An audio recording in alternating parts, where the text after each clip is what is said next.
All right, I'm working on this 2016 Nissan Altima here, and I've got a code for this O2 sensor here. I'm going to go ahead and show you what that looks like. All right, we got our OB connector there. It's down there in the middle. It's kind of hard. You guys kind of reach underneath.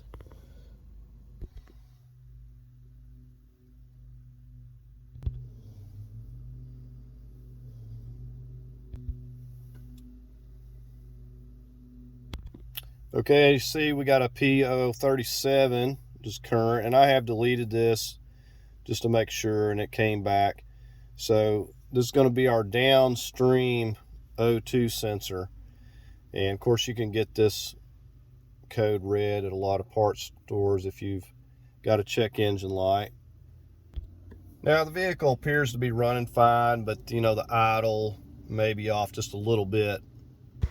Okay, and before we can do anything, we're going to have to get the car up on ramps here and get the rear wheels chalked. Okay, so we got it up on ramps here, got the rear wheels chalked. Okay, we got our O2 sensor sockets here. I'm going to be using this one, and I've got a thin serpentine belt tool. I'm going to be using these things. Are going to be very tight. Here is our O2 sensor. So you can see on this connector, to get an idea how to disconnect this, these things really snap on there. You got to really mash down to get it loose. So we're going to go ahead and go under the car here now. So we're just on the middle area. Here's the exhaust oil pan. Right over here is going to be the downstream. And make sure that this is cooled off before you start on it.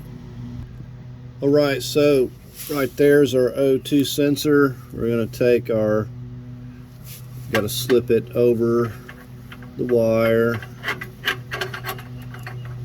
And this tool, you know, may not work for you, but this is working out for me because I'm slipping it on the underneath side because there's very little clearance here. Let me get this connected. And you can also spray this down with some WD-40. I'm just going to be cranking down with this, and so it's going to be very tight. And I felt it move. So once we get it moving a little bit, we should be able to get it. Okay, so it's just turning freely there now. Get this out of the way. You can see. And we can undo the wire right here from this clip. Pull this down. So this is clipped on up here. You can see it's right here. I got that pulled out. It clips to that little bracket. Here's where I got a mash to separate these. And like I said, you really need to hold both of these at the same time while you don't want to just be yanking on the wire. Okay, so it's not real bad, but you do got to get around there and hold this because you don't want to just be pulling on that wire. So we got that disconnected. Now let's go ahead and just spin this out of here.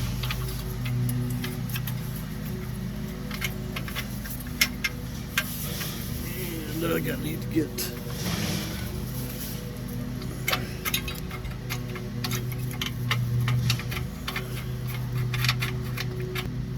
okay, and there we have it. Let's go ahead and get our new one over here. Right, so the new one has this little cap, and just be careful don't get that anti-seize all over you. So we're just gonna get this one started.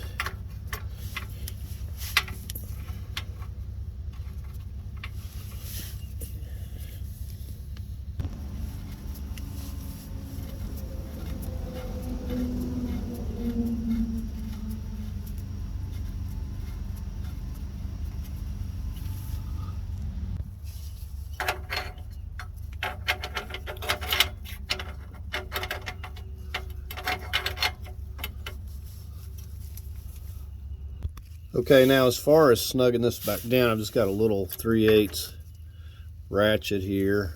I can come from the top and get this plenty good. I said you probably could get a tool on the top getting it loose, but that's just how I did it. Seemed to work out the best, and it just doesn't have to be crazy tight. So we got that snugged up. So I'm just using this,